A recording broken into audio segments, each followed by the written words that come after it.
ఈ పని తప్పితే మాకు ఏరే విషయం తెలియదు సార్. పొద్దున్న లేయడము, ఎద్దులు పట్టుకోవడము, చేనుకు పోవడము, గెలింపని చేయడము, ఇతర పనే తెలియదు మాకు. ఇంకా అది విషయం మాకు బతుకులేదు. మా పరిస్థితి ఇప్పుడు ఈ మార్కెట్లోకి తెస్తే 100, 150, 200కి అట్లే అయ్యేది. మాకేమన్నా ఒక 500, 450 అన్న పోతే ఇంత గిడుతుంది సార్. లేకుంటే ఇంకా దందానికే కూలీలకే సరిపోతుంది. కూలీలకు కూడా తక్కువ వచ్చే కూడా 2 కోతలకి చేతంటే వేసే పెట్టినట్లుండదు. ఇప్పుడు మార్కెట్లో 40 రూపాయల నుంచి 30 రూపాయల దాకా అమ్ముతున్నారు.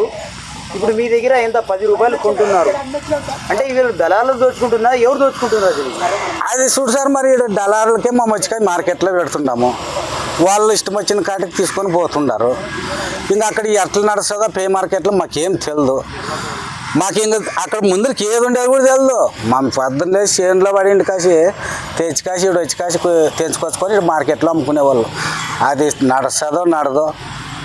మీ పేరండి? నా పేరు గుండ్రాల చిన్నంజనే సార్. ఎవరు? బినిగేరి. ఎన్ని ఎకరాల్లో పండించినారు? 2 ఎకరాలు పెట్టినాం సార్. మిరప. ఇంకొక పంట ఏమైనా పెట్టినారా? సోలేకాయ 2 ఎకరాలు పెట్టింది సార్. నష్టం ఎంత వచ్చింది, లాభం ఎంత వచ్చింది? ఇంకా నష్టమే చూడు సార్. చెప్తే కదా వాళ్ళ దగ్గరే కూలీలు దొరికితే ఇంకా చేతికి రాకుండా ఇడిచిపెట్టించాము సోలేకాయ అయితే సార్. బినిగేరి గ్రామము 2 ఎకరాలు మిర్చి పెట్టినాము. అదేం గిట్టుబాటు లేదు. ఇప్పుడు 2 లక్షలు పెట్టుబడి అయి ఉంటుంది. దినాన్ని 400 సార్ ఒక్క మనిషికి. ఈడొచ్చే 150, 160 ప్యాకెట్ అడుగుతుంటారు ఈ మార్కెట్లోన. మరి అక్కడ వాళ్ళు ఎంత కమ్ముకుంటారో మాకంటే తెలియదు. మాకు పోయేది 150, 160 అట్లా నడుస్తుంటుంది. మరి ఇంక మా పరిస్థితి ఇట్లుండదు.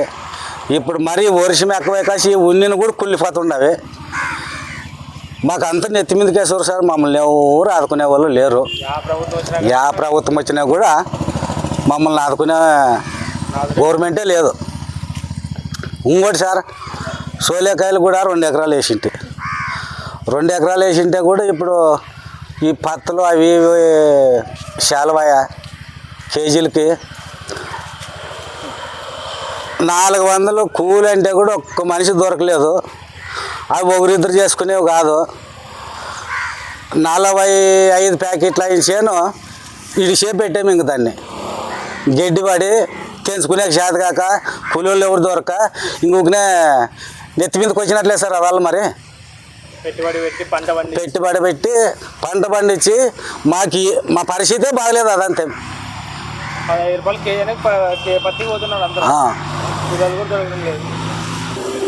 2 ఎకరాల పెట్టుబడిలో మీకు ఎంత లాభం వచ్చింది, ఎంత నుక్సానం వచ్చింది?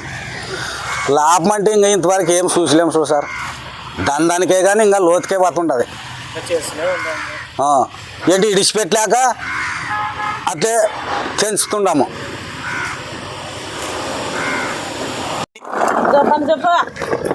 2 ఎకరాలు టమాటో పెట్టినా 7 రూపాయలు కేజీ పడుతుంది అంతే. రైతుకి ఏమొస్తుంది? ఏం మిగులు.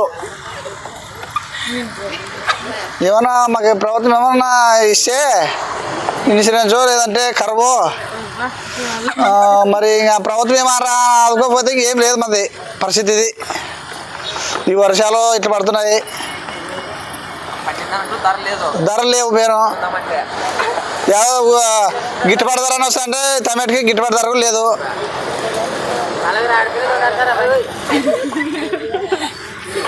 సార్ వీడియోలో ఏమన్నా మాకు సాయం చేస్తే బాగుంటుంది.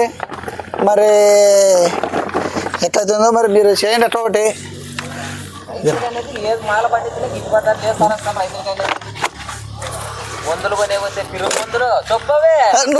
మాట్లాడరా రాదాలి.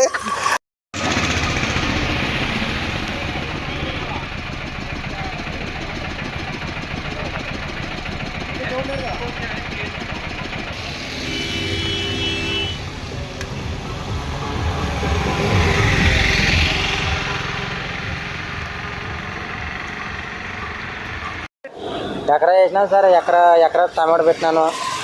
వర్షాలు ఎక్కువ కాసి లద్దకాయ పడిపోయి కాసి ఇప్పుడు వచ్చిన దానికి కూడా గిట్టుబాటు ధర లేదు సార్. అన్ని వర్షాలు ఎక్కువ కాసి అన్ని మందులు కొనుక్కునే పోతే పిరుగు మందులు కొట్టి పెట్టుబడి కూడా లేదు సార్ ఈ సంవత్సరం. మాకేదో ప్రభుత్వం గిట్టుబాటు ధర ఇస్తే చాలు సార్. మాకేం ఎక్కువ ఆశ లేదు రైతులకి. ఒక ఎకరాకు వచ్చేసరి 50,000 పెట్టుబడి పెట్టినాం సార్ ఇప్పటికి ఇంకా 50,000 పెట్టుబడి పెట్టినాము. దాంట్లో మేము ఏం తిన్నామనేది లేదు. కొనేస్తాలు కొంచెం తెంపుకుని వచ్చి మార్కెట్లో పోసిపోతున్నాము. చేనులో ఉంటే పొలం గొబ్బులు వేస్తుంది. నెక్స్ట్ ఇంకా ముందు కన్నా ఒక వారం రోజుల కన్నా రేట్ అవుతుందేమో అనేసి అవకాశం మీద అట్లే దిక్కులు పడుతున్నాం సార్. మందు చూసావా, 1 లీటర్ కొనేవైతే 3,500-4,000 దగ్గర లీటర్ మందు టమాటో సార్ కొట్టడానికి. అది గిట్టుబాటు ధర లేక సార్ అవి తెంపి పక్కాలు పోయలేక పరిస్థితి లేవు సార్ మా వస్తాలు. ఈ వర్షాలు చూసేవా, వర్షాల వలన కొంచెం చెడిపోతున్నాము. ఆ పండిందని నమ్ముకుందామంటే గిట్టుబాటు ధర లేదు సార్ అసలు. అది సార్ సమస్య. ఆస్పేరు మండలం, కర్నూలు జిల్లా ఆస్పేరు మండలం బినిగర్ గ్రామం సార్. నా పేరు సత్యనారాయణ సార్.